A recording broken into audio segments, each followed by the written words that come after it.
Today is January 12, 2024. Our reflection is entitled Yearning for True Kingship. First reading. 1 Samuel chapter 8, verses 4-7, and 10-22a. All the elders of Israel came in a body to Samuel at Ramah and said to him, "Now that you are old, and your sons do not follow your example, appoint a king over us, as other nations have, to judge us." Samuel was displeased when they asked for a king to judge them. He prayed to the Lord, however, who said in answer, "Grant the people's every request. It is not you they reject, they are rejecting me as their king." Samuel delivered the message of the Lord in full to those who were asking him for a king. He told them, "The rights of the king who will rule you will be as follows. He will take your sons and assign them to his chariots and horses, and they will run before his chariot. He will also appoint from among them his commanders of groups of 1,000 and of 100 soldiers. He will set them to do his plowing and his harvesting, and to make his implements of war and the equipment of his chariots. He will use your daughters as ointment makers, as cooks, and as bakers. He will take the best of your fields, vineyards, and olive groves, and give them to his officials. He will tithe your crops and your vineyards, and give the revenue to his eunuchs and his slaves. He will take your male and female servants, as well as your best oxen and your asses, and use them to do his work. He will tithe your flocks and you yourselves will become his slaves. When this takes place, you will complain against the king whom you have chosen, but on that day the Lord will not answer you." The people, however, refused to listen to Samuel's warning and said, "Not so. There must be a king over us. We too must be like other nations, with a king to rule us and to lead us in warfare and fight our battles."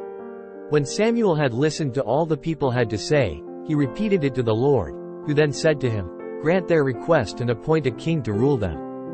Gospel. Mark chapter 2, verses 1-12. When Jesus returned to Capernaum after some days, it became known that he was at home. Many gathered together so that there was no longer room for them, not even around the door, and he preached the word to them. They came bringing to him a paralytic carried by 4 men. Unable to get near Jesus because of the crowd, they opened up the roof above him. After they had broken through, they let down the mat on which the paralytic was lying. When Jesus saw their faith, he said to him, "Child, your sins are forgiven." Now some of the scribes were sitting there asking themselves, "Why does this man speak that way? He is blaspheming. Who but God alone can forgive sins?" Jesus immediately knew in his mind what they were thinking to themselves, so he said, "Why are you thinking such things in your hearts? Which is easier, to say to the paralytic, 'Your sins are forgiven,' or to say, 'Rise, pick up your mat and walk'?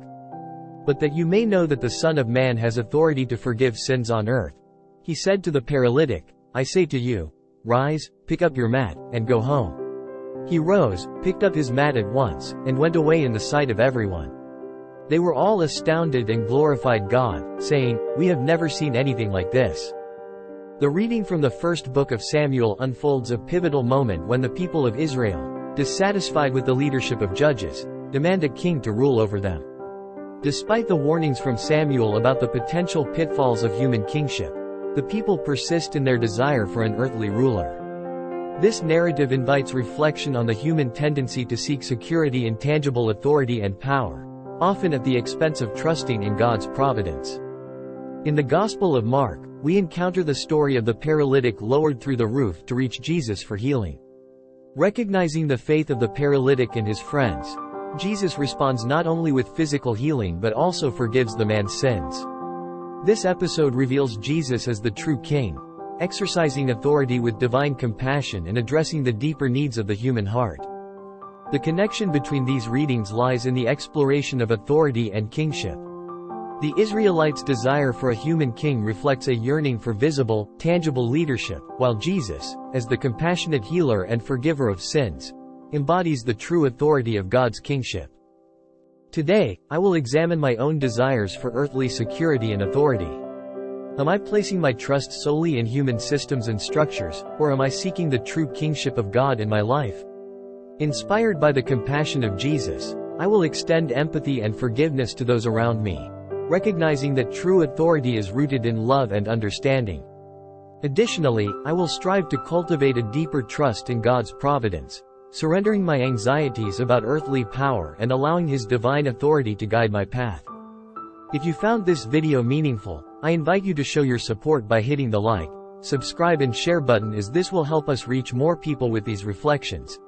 Together, we can create a community that seeks wisdom and spiritual growth.